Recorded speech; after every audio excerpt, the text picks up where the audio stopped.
Okay, hi folks. This is Garrett Monroe. I'm with Brad Goodner today. Great to be here, Garrett. Thank you for inviting me. Absolutely. We're down in the podcast studio here in the lower level of KC. It's a new space here at Hiram College. We're super excited to be talking about podcasting and what's going on with the new liberal arts across the schools, inside the classrooms, outside the classrooms. Brad has been doing this for a couple semesters now. Correct. And one of your podcasts, the Genomics Revolution podcast, was recently published to iTunes. Yeah, I'm really excited about that. Started it last year in the genetics course as a way to try to give students a different way of learning. So I tried to do some short 3 to 5 minute podcasts on just some of the topics we were covering and go a little bit more in depth, maybe approach it from a different angle. And I got some good feedback from several students who said this was a way that they could learn, using a different modality that seemed to help them. And this year I expanded on that, and I got to thinking, well, I really enjoy doing it. I'm betting students would too. And I thought, the more I thought about it, the more I thought this is a way to try to get students to really bring some of their own personal creativity into it, to have some fun with it, because science should be fun as well, and to try to think about how do you communicate with other people, and that really takes some thought. And if you want them to be passionate about it, you need to be passionate about it. So. Yeah, I've sort of been on the sidelines, kind of watching and listening to some of the episodes you published, and they're really fun. You had one that had some Princess Bride references. That's right. It really personalizes the content, right. And I love how you scaffold things and kind of stair-step things for students, where you produce some podcasts as sort of instructional content, like kind of a flipped lesson, and then you invite them to produce their own podcast episode. Right, exactly. So I've learned over the years that the best way for me to, if I really want my students to sort of step up to the next level, is to model that for them. And quite often what I'll do is I'll say, everything I want to ask of you, I'm going to ask of myself as well. And so when I came up with this assignment about the podcast, I said, okay, so let me show you what I mean by a podcast that's short and effective, gets to the points, but also is creative and hopefully fun.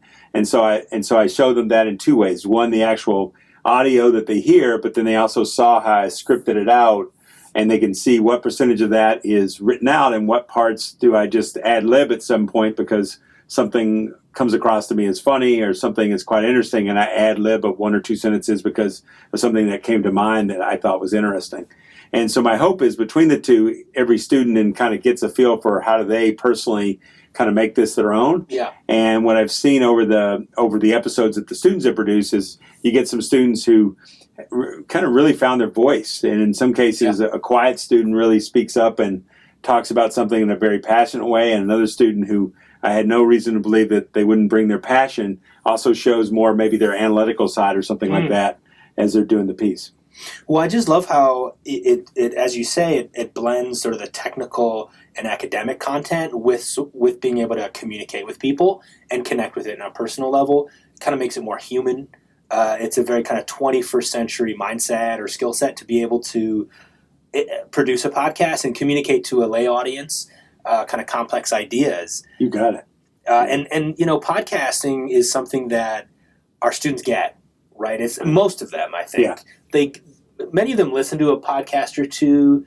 Not all of them, but they generally get the idea. It's sort of a thing they can grab onto and understand. Right. Even maybe more so than something like a journal or the kind of academic things we throw at them oftentimes as freshmen or underclassmen, and they're kind of like, what does this actually mean? Yeah. How does it work? But when you say, hey, I'm doing a podcast, right, they're like, oh, I get it. Yeah, and kind of just giving them that extra support of watch me do it, engage with it, and now it's your turn to participate.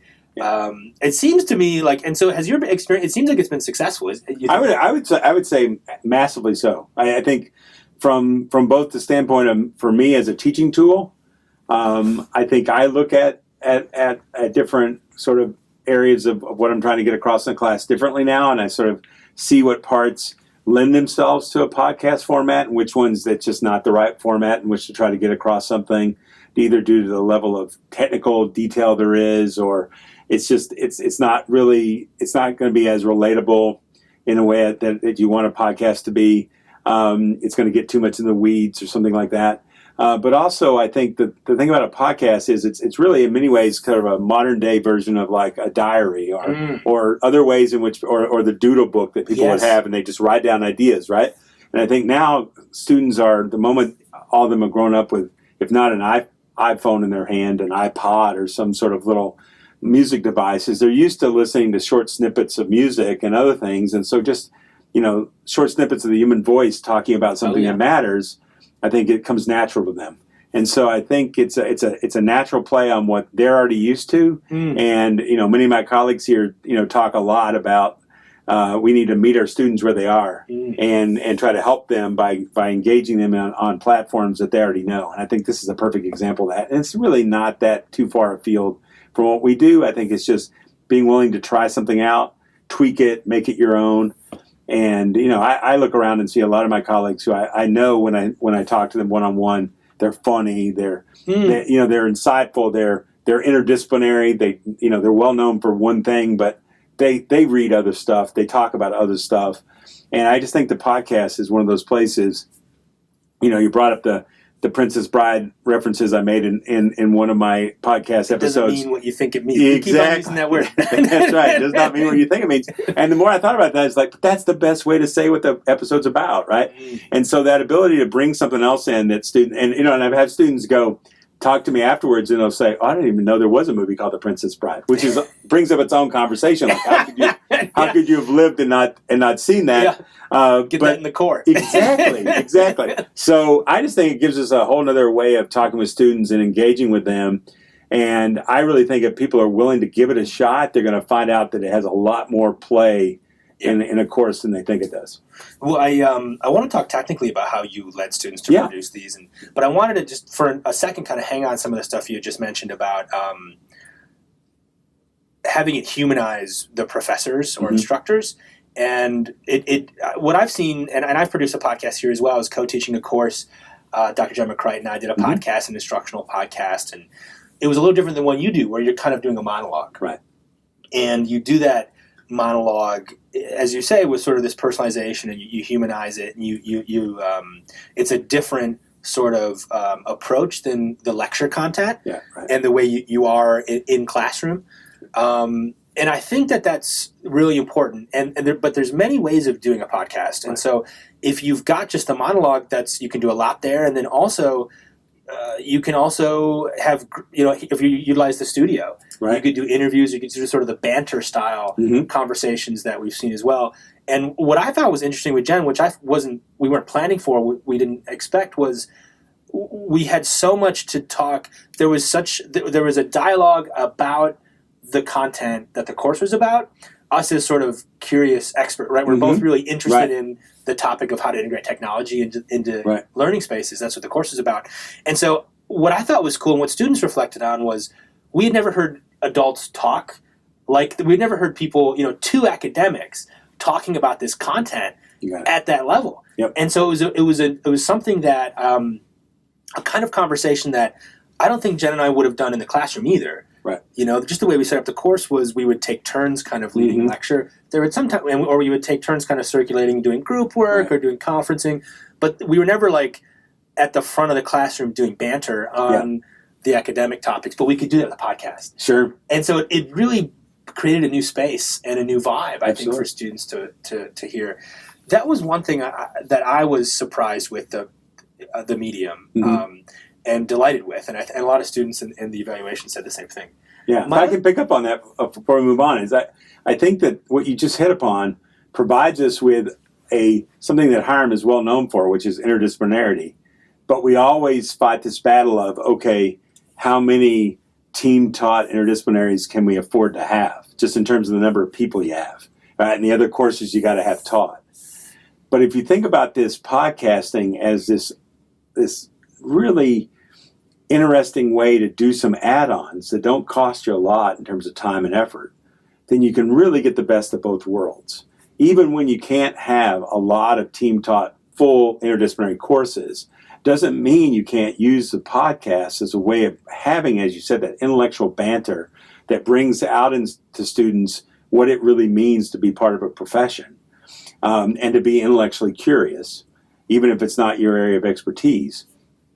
And I think that if we were honest with each other, we do this all the time, sitting around whether we're having lunch or or over our favorite beverage at the end of the week, whatever. But we'd like to talk about the things that we care about, and they're not necessarily always in our wheelhouse of what we were academically trained in, but we want to talk about it. And I think that podcasting, I think, can give us some of that, such that we can enrich any course without having to say, oh, but I took away from teaching this course that I always need to teach in order to get this one chance to do a team taught interdisciplinary, when maybe I can have the best of both worlds. Something to think about. Absolutely. Well, and it's just thinking about Tech and Trek and the campus program, everybody has the iPad Pro. Yeah. So the ability to do it anywhere on your own terms and utilize GarageBand, simply the best. And I'm not a dyed-in-the-wool Apple guy, but I will say that the iPad Pro is simply best-in-class tablet, and GarageBand is dynamite, and it's easy to pick up. If you're interested in if you want to learn how to do it, we have a ton of resources here on campus, and you're not sure where to start. So come and reach out to us in Learning Technologies over in the library, and we'd be happy to sit down and work with you on GarageBand. So the other piece of what we're equipping people with to really get off the ground with at Hiram, besides the iPad Pro and the sort of technical support here, is the space as well. So the podcast studio here is another piece of the puzzle. You wouldn't have to always do it on an iPad, although that's cool. You could mix and match with sitting down and having guests or doing interviews, and utilizing this space. And it is a fun space that kind of inspires conversation in a way that you might not get just kind of out in the field with the iPad.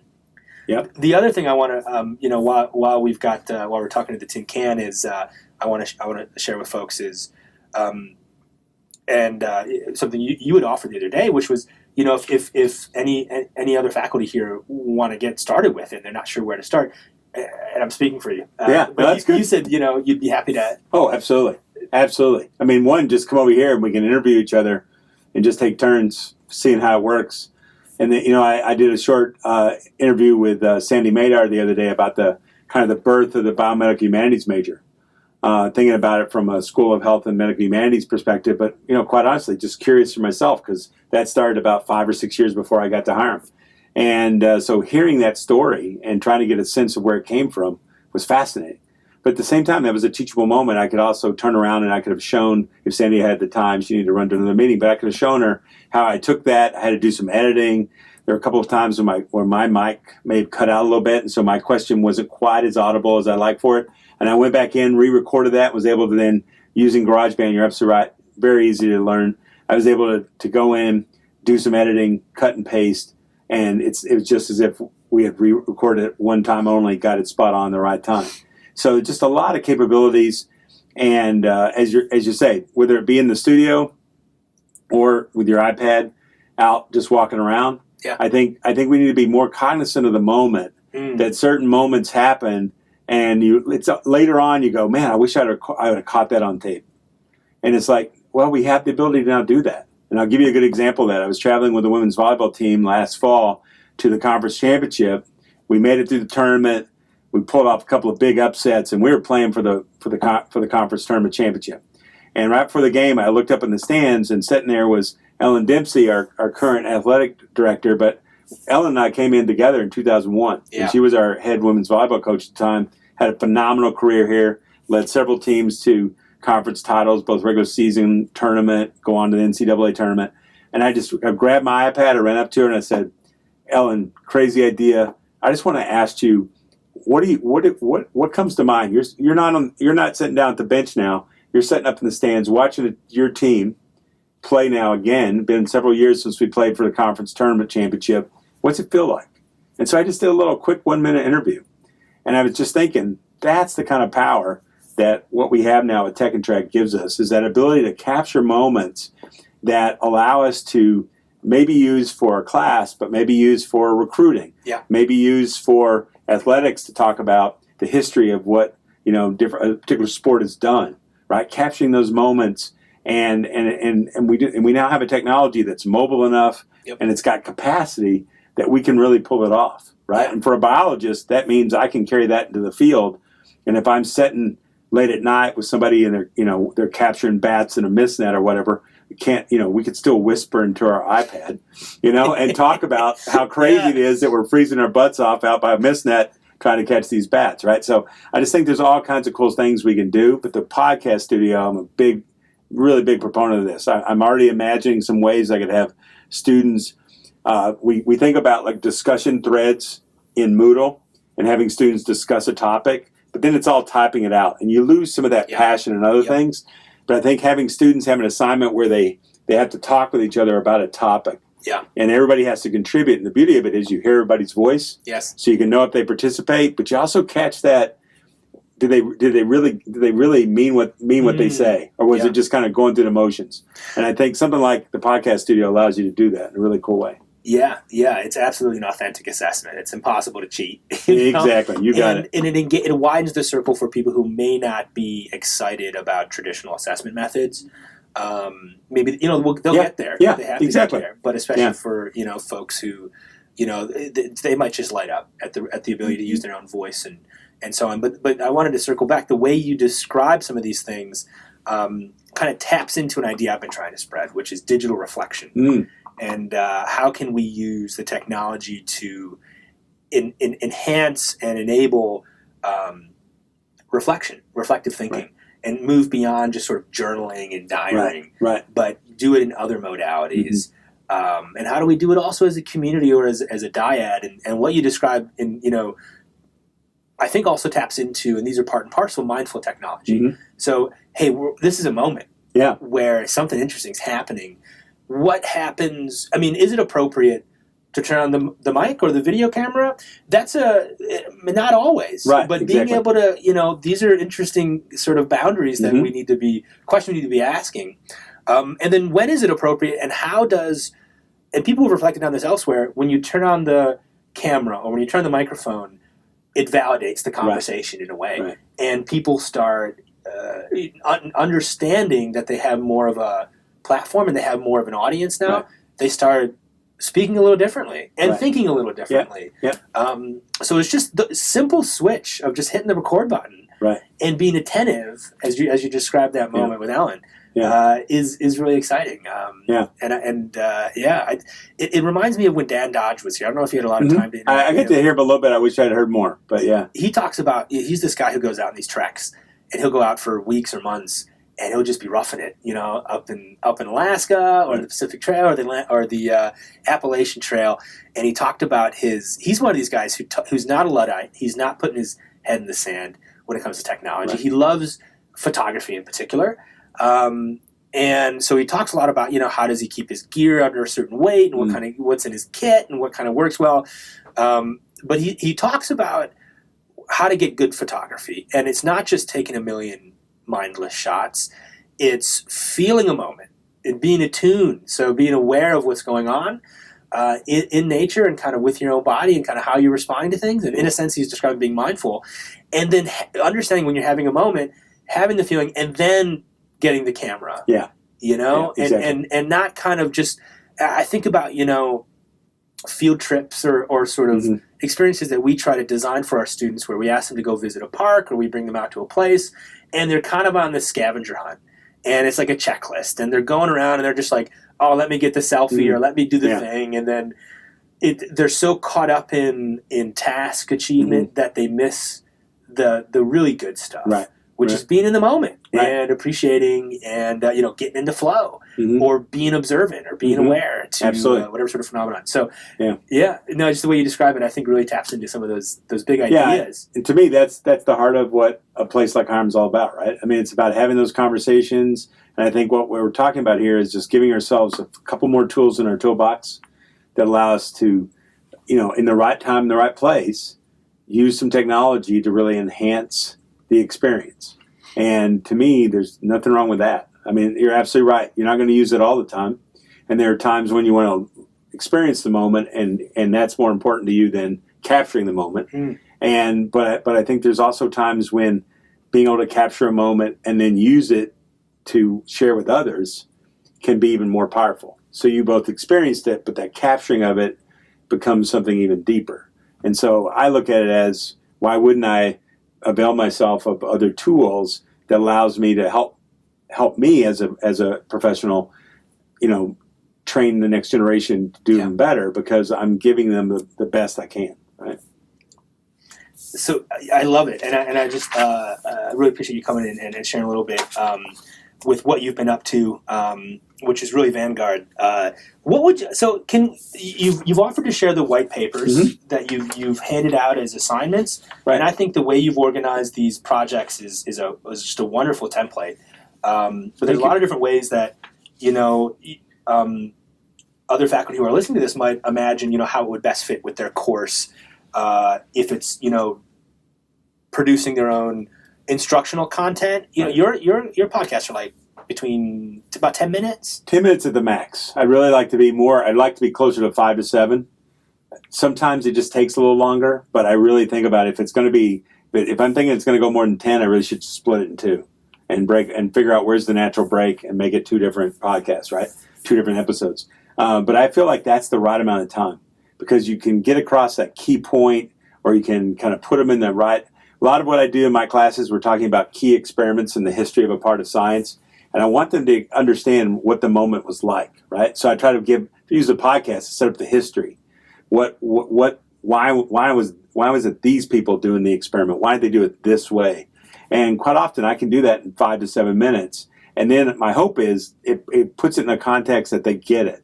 They get it. Why did they do the experiment this way? Maybe it was because of what they had available as far as tools. Maybe they were limited by their own thinking.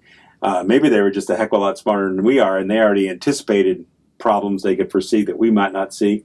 But it gives them a context that I think allows them to get out even more of it. And one of the things I come back to time and again in the sciences is, but they're human. And all the things about being human come into play in the way they do their work. And I think the podcast is especially useful for that, bringing out that human element of how do humans respond to new information? How do humans see the world? How do humans try to figure out ways to understand the world? And to me, that's where the real power is going to be. Yeah. Yeah, powerful stuff. I like how your outcomes kind of go up and down in terms of how things were designed with this project. What else can you tell us about how you led students to produce these items? So this wasn't done in the studio. This was done on the It was iPad. just done on their iPad. I can easily see that for some of my students, the studio would have been a better place. I think in terms of just volume control and some of the other things. Some of them also didn't have access to a quiet spot. Yeah. Maybe they were doing it in their dorm room or the best place they could do it, and there was some extraneous noise that didn't ruin it, but it would be nice to be a little more professional. I think the other thing about the way I had it set up is that I wanted them to see the podcast as both a standalone, but also as a way of encouraging people to go deeper. So one of the things I asked the students to do in the script to the podcast was to say, okay, if they really thought what I talked about was interesting, hey, here's some references you go look at, and you could go a little deeper. So that they really get a connection. Oh, what I was talking about, this is based off of actual published data. You can go look at some of that for yourself and see if you agree with me that this is what it means, or you want to learn more. Hey, I never heard of that. I want to learn a little bit more. So again, another way for students to realize here's the power of all the different things we talk about, why it's important to have that reference list, what that means to people. It's not just fact-checking you. Yeah. It's a way of inviting people to go deeper. And quite honestly, the moment one publishes some of your own work, you immediately have an appreciation of other people referencing your work. Yeah. It's like, somebody, they see this 2-page paper with 3 figures, and they're thinking, well, that doesn't look like much work. And you're going, dude, that was 5 years of my life, whatever, right? So I think there's a sense of that, too, that I want them to appreciate that these folks put their blood, sweat, and tears into it. And you're really paying honor to them by talking with some passion about what they did. So I want all that to come out in what they do. Yeah, I think it sounds like you've really designed it in a way that brings it out. Let's talk about publishing for a second, and specifically how you published your podcast. And so, again, you were kind of vanguard with this. You were first in through the breach, and that's right. You started out pushing to YouTube. I pushed to YouTube because that was the one place where I knew I could store them. I didn't want them just sitting on my iPad. I wanted them out there where others could reach them. And I was trying to figure out kind of where would that be. And, and I was already listening to some podcasts, and so I knew that there must be places you could stick them. Didn't really have a good clue of how to make that happen. But YouTube was certainly something I knew a lot that young people go to. My own daughters do. So I was like, okay, I'll stick a visual on it because YouTube requires that visual component. It can't just be the audio file. And I'll just stick it there. And that was great. But that's not exactly kind of how a true podcast works. And so, when you were working with, our new webpage designer and Tom Burkett and found this Transistor app, the moment I saw it, it's like, man, this is just really straightforward. It's easy. I love the fact that I could have both a short way of introducing each one in a sentence or two to try to capture somebody. Hey, this is an episode that sounds interesting, but then I could give them the full kind of liner notes for each episode, which I just basically put the whole script in there. And that way, if somebody wanted to look deeper, there it is right there. And I like the fact that I can make it episodic. Mm-hmm. I think that's really crucial.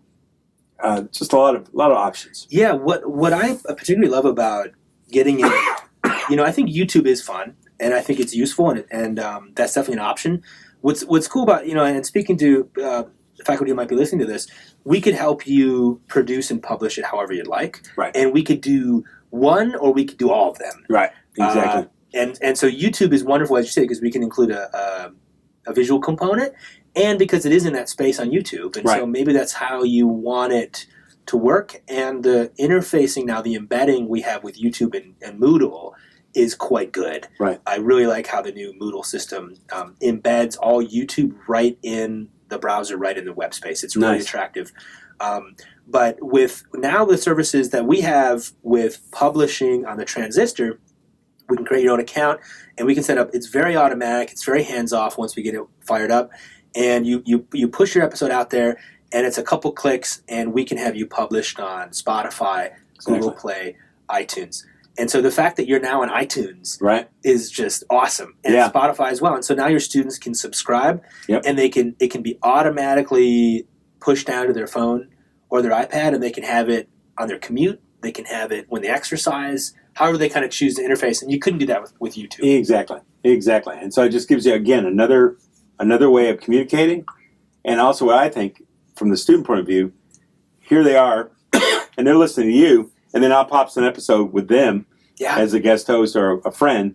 And that's, I got to believe that connection just drives home the point even more about, hey, I'm learning something, and I'm starting to become that expert I want to be, right? And I think also something I've learned over my 18 years at Hiram is the average student, not each student, but the average student at Hiram coming in as a freshman doesn't always give themselves enough credit for what's possible from them. Yeah. But by the time they're a senior, they get it. And this is a great way to kind of accelerate that growth curve and to help them see themselves as being somebody, hey, I can do this.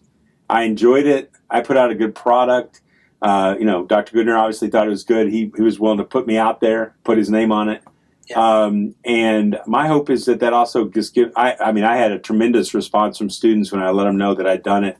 My Twitter account lit up with people going, all my students, going back on and liking it and other stuff. And so that was awesome. And so I think there's just a lot of other values that I didn't anticipate that are out there. Yeah. And you're absolutely right. It's once you get it set, the first one done and you're in Transistor, and adding on the next ones are just like, it seems like it's 2 clicks and you're done. And what's nice is you can have it set up and you can go ahead and get it live out there, and then you just keep adding as you're ready. Yeah.